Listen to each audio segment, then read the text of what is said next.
নমস্কার বন্ধুরা, বাস্তু ভিশনস উইথ সুস্মিতার আরও একটি এপিসোডে আপনাদের সকলকে স্বাগত জানাই। ভালো থাকবার জন্য সবকটা পথ আমরা কিন্তু অবলম্বন করতে চাই। আমাদের এই যুগটাতে দাঁড়িয়ে আমরা সবকিছু বড় ইজিলি পেয়ে যাই, কিন্তু এই ইজিলি পাওয়ার জন্য কিন্তু মানুষকে প্রচুর কর্ম করতে হয়, তাই না? কর্ম না করলে, সেই জায়গাটা নিজের তৈরি না করলে সবকিছুকে অ্যাভেল করা সম্ভব না, সম্ভব হয় না। সেটা আজকের যুগে দাঁড়িয়েও কিন্তু সেটা সম্ভব হয় না যদি না আপনি ফিনান্সিয়ালি স্ট্রং থাকেন, যদি না আপনি ইকোনমিক সেক্টরটা আপনার সাউন্ড থাকে, তাই না? এটা খুব সত্যি কথা, খুব বাস্তব কথা। ইকোনমিক সেক্টরকে সাউন্ড করবার জন্য, ফিনান্সিয়ালি স্ট্রং থাকবার জন্য আমরা অনেক কিছু কিন্তু করতে পারি, অনেক অ্যাপ্লিকেশনস করতে পারি, অনেক সিম্বলিজমকে ইউজ করতে পারি। নিজেরা যেরকম অ্যাস্ট্রোলজিক্যালি নিজেদের ইন্ডিভিজুয়ালি বিচার করাচ্ছি, বাস্তুকে ঠিক রাখছি, ঠিক সেই রকম বাড়ির মধ্যে অনেক কিছু আছে যারা আপনারা অনেকেই হয়তো বাড়িতে রেখেছেন।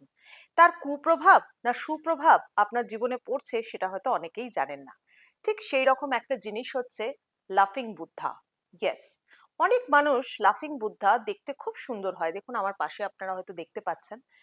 এই লাফিং বুদ্ধা কিন্তু অনেকেই বাড়িতে রাখেন, কিন্তু ঠিকঠাক মতো কোথায় প্লেসমেন্ট করব সেটা অনেকে না জেনে রাখেন। না জেনে রাখলে পরে কি হয় জানেন তো, এইরকম কিছু জিনিস যেটার একটা স্পিরিচুয়াল গুরুত্ব আছে, তার কিছু রকম তার একটা মাইথোলজিক্যাল একটা গুরুত্ব রয়েছে, এই সমস্ত গুরুত্বগুলোর জন্য কিন্তু তাকে কোন জায়গায় রাখবো সেটা না জেনে রাখলে পরে বেশিরভাগ ক্ষেত্রে অ্যাডভার্স এফেক্ট হয় একটা।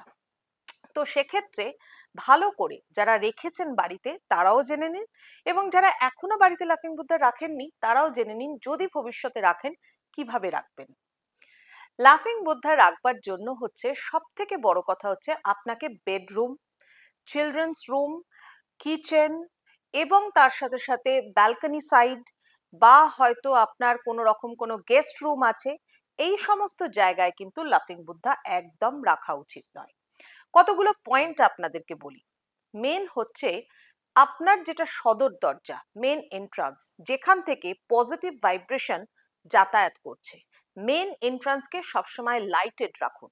আপনার মেন এন্ট্রান্স দিয়ে ঢুকে সোজাসুজি বা ডায়াগোনালি টু দ্য ডোর এমন জায়গায় লাফিং বুদ্ধাকে প্লেসমেন্ট করুন।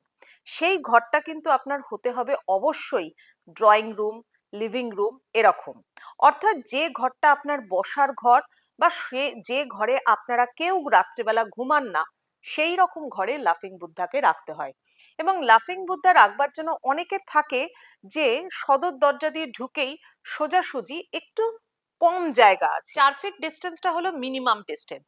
এছাড়াও সদর দরজা দিয়ে ঢুকে আপনাদের বসার ঘরে এমন জায়গায় প্লেসমেন্ট করুন যেখানে সবাই মিলে বসেন, কথা বলেন বা টিভি দেখছেন, এরকম জায়গায়। লাফিং বুদ্ধা অ্যাকচুয়ালি বিভিন্ন রকমের হয়।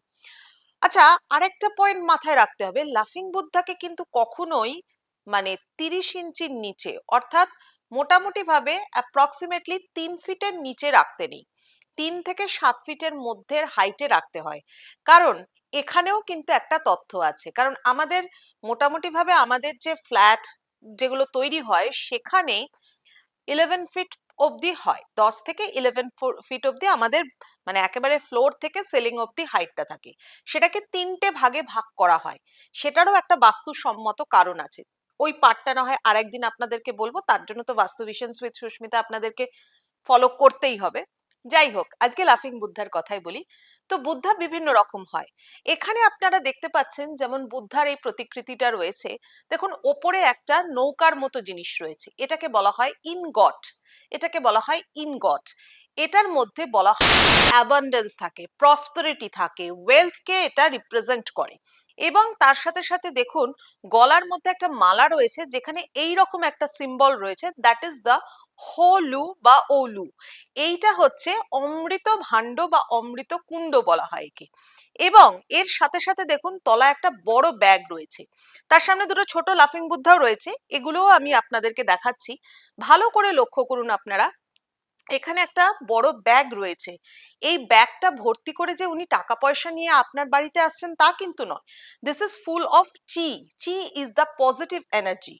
এটার মধ্যে পজিটিভ এনার্জি ভর্তি রয়েছে, অর্থাৎ আপনি বাড়িতে লাফিং বুদ্ধা রাখলে পরে প্রসপারিটি, অ্যাবান্ডেন্স এবং পজিটিভ এনার্জি পাবেন।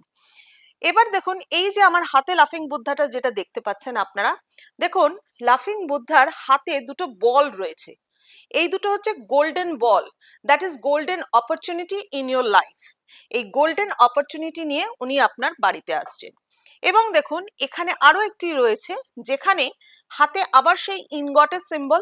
অ্যাকচুয়ালি এটা কিন্তু বিজনেসকেও ভীষণভাবে মানে রোটেশন অফ মানিকেও কিন্তু ভীষণভাবে রিপ্রেজেন্ট করে। আর তার সাথে সাথে হাতে সেই অলু রয়েছে। আবার অনেকের বাড়িতে হয়তো লাফিং বুদ্ধা এরকমও রয়েছে যে হাতে একটা ডালের মতো দণ্ড রয়েছে, উনি এরকম করে দাঁড়িয়ে রয়েছেন, ওটাকে আমরা বলি পাইন গাছের দণ্ড। পাইন গাছের দণ্ড মানে হচ্ছে লংজিভিটির প্রতীক। অর্থাৎ বাড়িতে যাতে কোনো হেলথ ইস্যুস না থাকে, বাড়িতে যাতে সবাই আপনারা সুস্থ থাকেন, ভালো থাকেন, আনন্দে থাকেন। আর লাফিং বুদ্ধা কথাটার মধ্যেই হচ্ছে হাসি। লাফিং বুদ্ধা মানেই হচ্ছেন তিনি আপনার বাড়িতে সুখ, শান্তি, আনন্দ নিয়ে আসছেন। অনেক মানুষ আছেন ইকোনমিক্যালি ভীষণ সাউন্ড, বাট বাড়িতে আনন্দ নেই। ভালোবাসা, আনন্দ, একতা এগুলোর বড্ড অভাব। তারাও কিন্তু লাফিং বুদ্ধা রাখতে পারেন। আর যারা রেখেছেন, যারা ভুল প্লেসমেন্ট করে আছেন, তারা কিন্তু প্লেসমেন্টটাকে ঠিক করুন। বাড়িতে সুখ, শান্তি, সমৃদ্ধি সবই থাকবে।